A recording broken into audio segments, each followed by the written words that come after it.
భారతదేశానికి మన ఢిల్లీ రాజధానిగా ఉంది. కానీ ఇప్పుడు చాలామంది కూడా హైదరాబాద్ రెండో రాజధానిగా మార్చాలని చాలామంది డిమాండ్ చేస్తున్నారు. సో ఇలా చూడొచ్చు నిజంగా హైదరాబాద్ రెండో రాజధానిగా చేస్తే బాగుంటుందా? ఖచ్చితంగా కావాలి. ఎందుకంటే మనకు అక్కడ అటు హిమాచల్, పంజాబ్, హర్యానా నుంచి చాలా అక్కడ పొలాలు పంటలు పండిన తర్వాత కాలబెడతారు కదా చెత్త అంతా.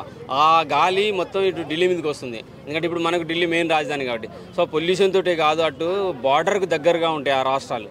సో ఎప్పుడైనా అటాకులు జరగవచ్చు. అఫ్కోర్స్ మనం ధీటుగా ఎదుర్కొంటాం అనుకో, ఎప్పుడైనా అటాకులు జరగవచ్చు, ఏమైనా జరగవచ్చు. ఒకే రాజధాని నమ్ముకోకూడదు అని చెప్పేసి ఆర్థిక రాజధాని సపరేట్గా ఒకటి ఉన్నది మన ముంబై చాలా పెద్దగా. సో అవన్నీ అటు దగ్గరగా ఉండటం వల్ల ఏదో ఒక రోజు ఎఫెక్ట్ పడుతుంది. సో ఇప్పటి నుంచి కాదు, ఎప్పుడో ఉన్నది హైదరాబాద్గా మనకు ఫ్యూచర్లో సెకండ్ రాజధాని ఉండాలని, సెకండ్ కాదు మెయిన్ రాజధాని అవకాశాలు కూడా ఉన్నాయి. దీనికి ఖచ్చితంగా కావాలని నేను కోరుకుంటున్నాను. ఎందుకంటే మన సౌత్ ఇండియా నుంచి ఎక్కువ ఇది మన మిలిటరీలకు బోర్డర్లకు పోయేటాలకు అక్కడ కష్టాలు ఏందో మనకి ఎక్కువ తెలియదు. కాస్త కూస్తో పోయారు. కానీ నార్త్ ఇండియన్స్ అంతా ఏమనుకుంటారంటే సౌత్ ఇండియన్కి ఇండియా మీద ప్రేమ లేదు, అసలు బోర్డర్లో జరిగే కష్టాలు తెలియదు, నష్టాలు తెలియదు, ఈ టైప్లో రకరకాలుగా భావిస్తారు. చాలామంది ఉన్నారు, పోయిన వాళ్ళు ఉన్నారు, బెటాలియన్లు కమాండర్లుగా, కెప్టెన్గా చాలా పెద్ద పెద్ద వాళ్ళు ఉన్నారు. అవన్నీ బయటికి రాక మనం సౌత్ ఇండియాకి కొంచెం బ్యాడ్ నేమ్ ఉంది. కానీ మన దేశం మీద ఎంత ప్రేమ ఉంది, దేశభక్తులుగా ఎలా చనిపోతాం అనేది.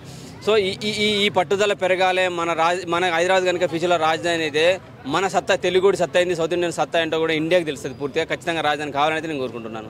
మిగతా స్టేట్తో పోల్చుకుంటే కూడా హైదరాబాద్ అనేది టెక్నాలజీకి బాగా అద్భుతంగా ఉంటుంది కాబట్టి సో నిజంగా అయ్యే ఛాన్స్ ఉందంటావా? నిజంగా రెండో రాజధాని అయ్యే ఛాన్స్ ఉందంటావా? ఖచ్చితంగా అవుతుంది. అభివృద్ధి పథం కూడా చాలా ముందున్నాం మనం. ఇక ప్రపంచంలో అతి హ్యాపీగా బతికే దేశం ఏదంటే మన ఇండియా. ఇండియాలో హ్యాపీగా ఉండాలనుకునే ప్రాంతాలు ఏంటంటే మన తెలుగు ప్రాంతాలు. సౌత్ ఇండియాలో మన తెలుగు ప్రాంతాలు.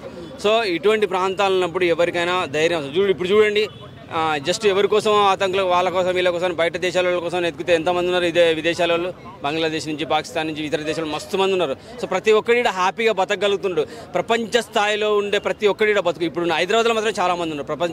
ప్రపంచ దేశాల ప్రతి ఒక్క విద్యార్థి కావచ్చు, ఎవరైనా కావచ్చు, ప్రతి ఒక్కడు ఉన్నాడు. సో హ్యాపీగా బతకడానికి కాదు, ఆర్థికంగా ఎదగటానికి, శాంతిగా ఉండటానికి, పీస్ఫుల్గా ఉండడానికి ఈ ప్రాంతం, మన తెలుగు ప్రాంతాలు చాలా గట్టిగా ఉన్నాయి, మంచిగా ఉంటాయి. కాబట్టి ఖచ్చితంగా అభివృద్ధి పథంలో ముందుకెళ్తుంది. ఫ్యూచర్లో రెండవ రాజధాని కాదు మెయిన్ రాజధాని ఇది అవ్వాలని అయితే నేను కోరుకుంటున్నాను ఖచ్చితంగా.